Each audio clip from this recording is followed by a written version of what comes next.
जय डुग्गर साथियों। मैं डॉक्टर नरसिंह दास। मैं बतौर assistant professor government degree college Samba च पढ़ा करना। मेरा इस प्रेजेंटेशन का विषय है डोगरी खोआन। सबने से पहले मैं गल करां खोआन के शब्दिक अर्थ।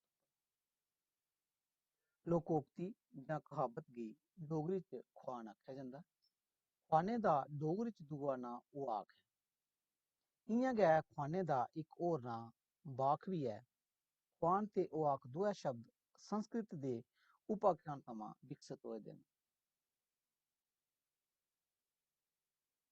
खोआन के अर्थ पर गल करां तां हिंदी शब्द कहावत का तद्भव रूप कहावत डोगरी भाशा च बरतोंदा है।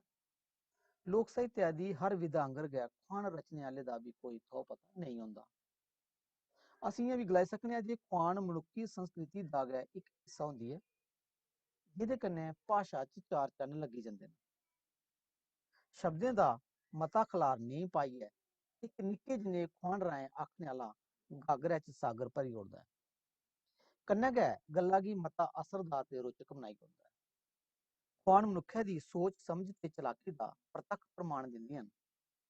भाशा गी समृद्ध करने च खोआने दा इक खास थाह्र होंदा। डोगरी दे प्रसिद्ध उपन्यासकार ओम गोस्वामी हुंदे अनुसार क्हावत मनुक्खी संस्कृति दा इक ऐसा अंग है जेह्दा जन्म भाशा रूपी नदी दे लगातार प्रभाव कन्नै होंदा है। खोआने दी रचना मनुक्खें दे तजर्बे कन्नै होंदी है।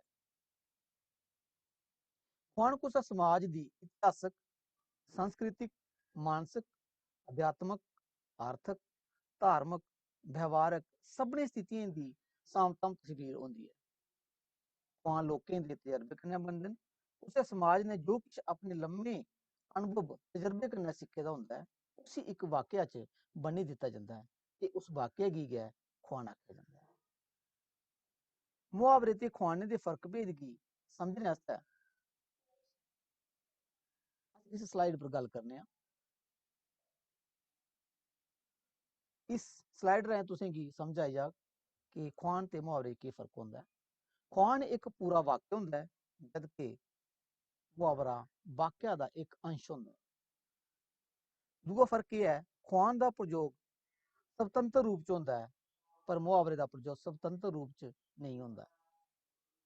खोआन दा अर्थ आपूं गै साफ हो जंदा है, पर मुहावरे दा अर्थ आपूं साफ नहीं होंदा, की जे इंदा अर्थ छुपे दा होंदा है। चौथा फर्क एह् है जे खोआन भाशा च गुआड़ आंदे न। खोआन भाशा च गुआड़ आंदे न, कन्नै बरोध गी बी साफ करदे न। ते मुहावरे भाशा च गुआड़ आह्नने दे कन्नै कन्नै चमत्कार बी आह्नदे। खोआन विचारें दा निचोड़ होंदा है, जबकि मुहावरा कुसै गल्ला गी गलाने दा इक तरीका है।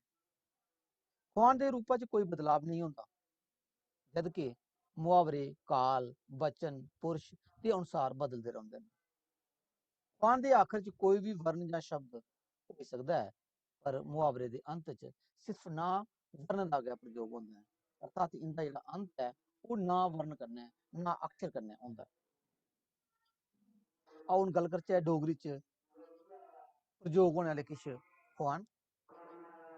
डोगरी च प्रयोग होने आह्ले खोआन इ'यां ते मते सारे न, पर मैं किश खास खोआनें दी गल्ल करां इत्थै। जि'यां पैह्ली एग्जाम्पल दिक्खो, अन्ने च काना राजा।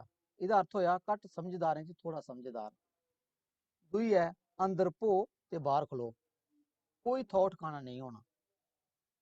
त्री खोआन है अक्खीं ओल्ला प्रदेश, जेह्दा मतलब होंदा है पर्दे पिच्छें किश भी होई सकदा है। चौथी है अग्ग लग्गै तां बदल नहीं बरदा। एह्दा अर्थ होंदा है जरूरी नहीं जे जो किश सच है उ'ऐ किश होई जा। अन्नी पीए अक्खी लग्गै, एह्दा मतलब होएआ मेह्नत व्यर्थ जाना। इ'यां किश होर उदाहरण बी हैन, जि'यां अन्नी बंडा रोड़ियां मुड़ मुड़ घरै गी देआ, जेह्दा अर्थ होंदा है हर कोई अपने गी गै रौंह्दा है। सतवीं एग्जाम्पल दिक्खो, अपना कुर्ता चुक्को तां ढिड्ड अपना गै नंगा होंदा है, जेह्दा मतलब होंदा है अपनी कमजोरी कुसै गी नेईं दस्सनी चाहिदी। जेकर दस्सो तां अपनी गै बदनामी होंदी है, अपनी गै पर्दाफाश होंदा है। अठवीं उदाहरण दिक्खो, अठवां उदाहरण दिक्खो, अपना सिर आपूं नेईं मनोंदा, जेह्दा मतलब होंदा अस सारे कम्म आपूं नेईं करी सकदे। इ'यां गै नौमीं उदाहरण नौमीं खोआन दिक्खो, अपनी अक्ख बगाना डेला, एह्दा मतलब होया अपना प्यारा जेह्ड़ा बगाना ओह् दपैरा। 10वीं खोआन है अपनी पिट्ठी मैल नहीं लभदी, मतलब अपनी बुराई बंदे गी आपूं नेईं लभदी। इ'यां गै आपूं फिरै नंगी ते सुत्थन देआ मंगी, जेह्दा मतलब होया नकारे लोक कुसै दे कम्म नेईं औंदे। 12वां जां 12वीं खोआन है इक अनार 100 बमार, मतलब थोड़ी चीजा दे मते गाहक। 13वीं खोआन है इक चुप 100 सुख, जेह्दा मतलब होंदा घट्ट बोलने आह्ला कदें घाटे च नहीं रौंह्दा। उसदे बाद 14वीं खोआन दिक्खो, इक जौ सिल्ले उप्परा जोतर ढिल्ले, जेह्दा अर्थ होंदा है सामने पेदी चीज अग्गी चलना औखा होंदा है। ते 15वीं खोआन देखो, ओह् दिन डुब्बा जदूं घोड़ी चढ़ेआ कुब्बा, जेह्दा मतलब होंदा नकारे बंदे उप्पर कोई भी आस नहीं रखनी चाहिदी। इस्सै चाल्ली अग्गें खोआनें दा वर्गीकरण कीते दा ऐ, एह् में अपनी अगली प्रेजेंटेशन च गल्ल करङ इस बारे।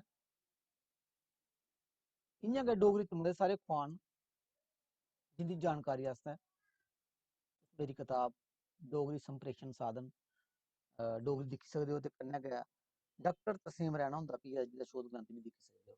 ते आखर च मैं एह् गलाना मुनासब होग जे खोआन मुहावरे कोला बक्खरे होंदे न।